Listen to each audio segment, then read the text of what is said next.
Woba ufise umwana asoba ku buriri? Nturi wenyene.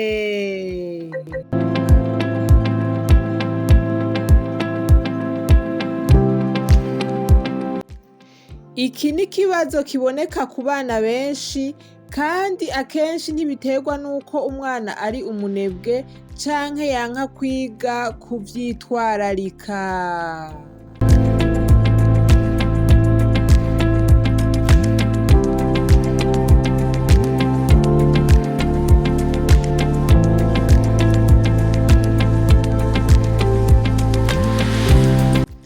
Muri iyi video turaza kuvugana impamvu zishobora gutuma umwana asoba ku buriri, turaza kuvugana kandi ivyo wokora kugira ngo umufashe, twongere tuvugane n'igihe bikwiye ko muja kwa muganga.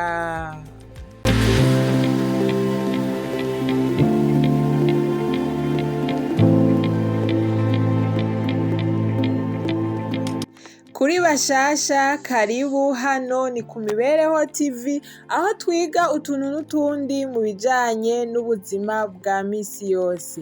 Nagira rero ndagusabe ushobore kugira ico ushigikiye ku Mibereho TV, fyonda like, ukore subscribe, uraza kubona n'agakengeri kari hirya nako ugafyondeko, ako kazogufasha kubona notification kuri telefone yawe igihe cose tuzoba dusohoye video nshasha hano ku Mibereho TV.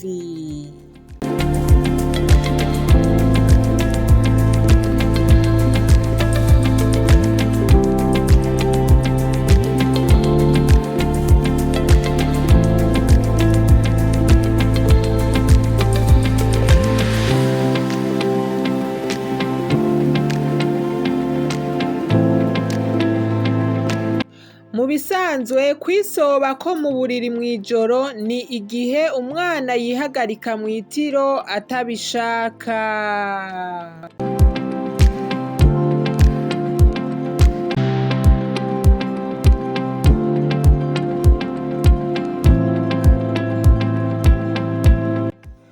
Ku bana bato bishobora kuba ari bisanzwe kuko umwana aba akiri mutoya.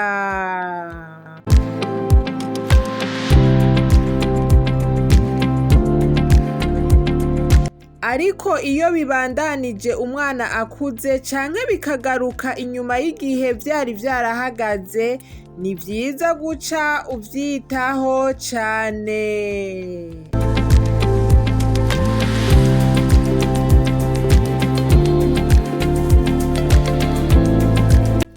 Hari impamvu zitandukanye zishobora gutuma umwana asoba ku buriri.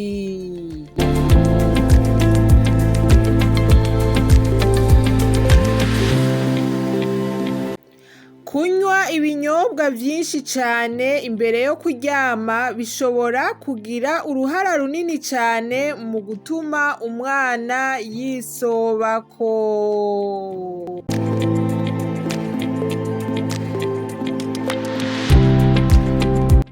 Hari n'igihe rero usanga biva mu muryango kuko ico kibazo gishobora kuboneka ku bantu bamwe bamwe bo mu muryango.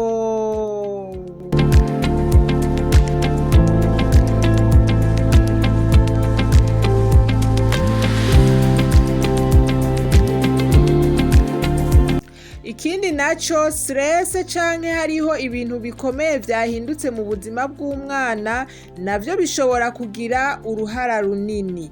Rimwe na rimwe bishobora kuba bifitaniye isano n'ikindi kibazo c'ubuzima gisaba kwisuzumisha.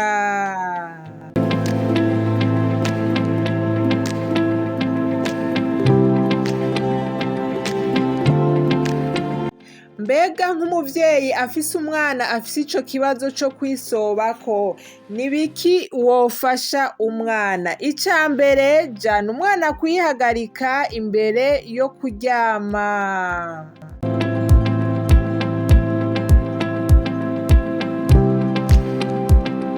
Ica kabiri, gerageza kugabanya ibinyobwa vyinshi mu masaha ya nyuma y'umunsi, aho ni ku mugoroba, ariko kandi umenye yuko umwana ategerezwa kunywa amazi akwiye mu yindi myanya y'umunsi.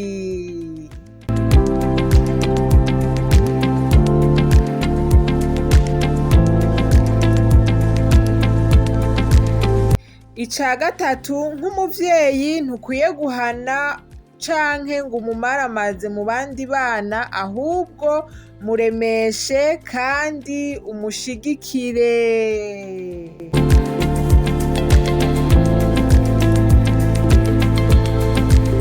Ikigira kane, koresha uburyo bwo gukingira uburiri igihe bikenewe kugira ngo ico kibazo ntikimumaramaze.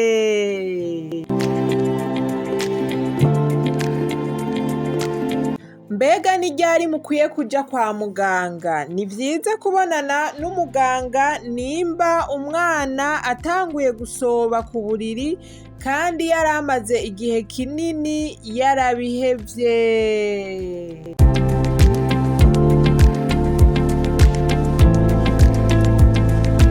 Ikindi naco cotuma uja kwa muganga nimba hari ububabare igihe yihagarika, ubushuhe canke izindi ngorane.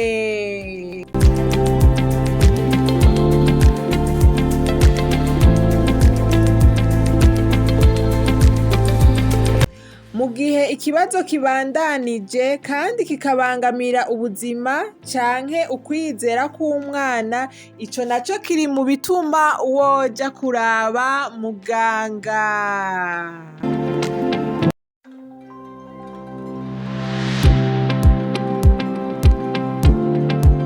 Mu bisanzwe umuganga niwe ashobora gusuzuma igituma nyakuri no gutanga impanuro canke ubuvuzi bubibereye.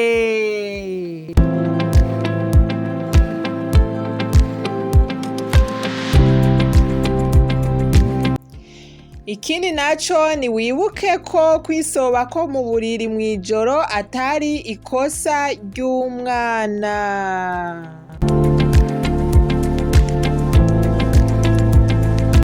Akeneye urukundo, ukwihangana n'ugushigikirwa.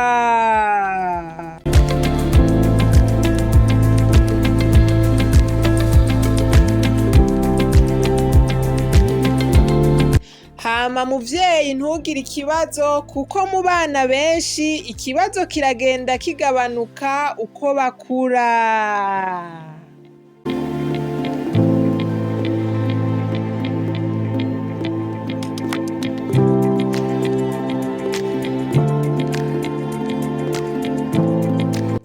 Nimba wakunze kino kiganiro fyonda like, subscribe kandi usangize iyi video n'abandi bavyeyi kugira ngo nabo bungukire muri aya makuru meza.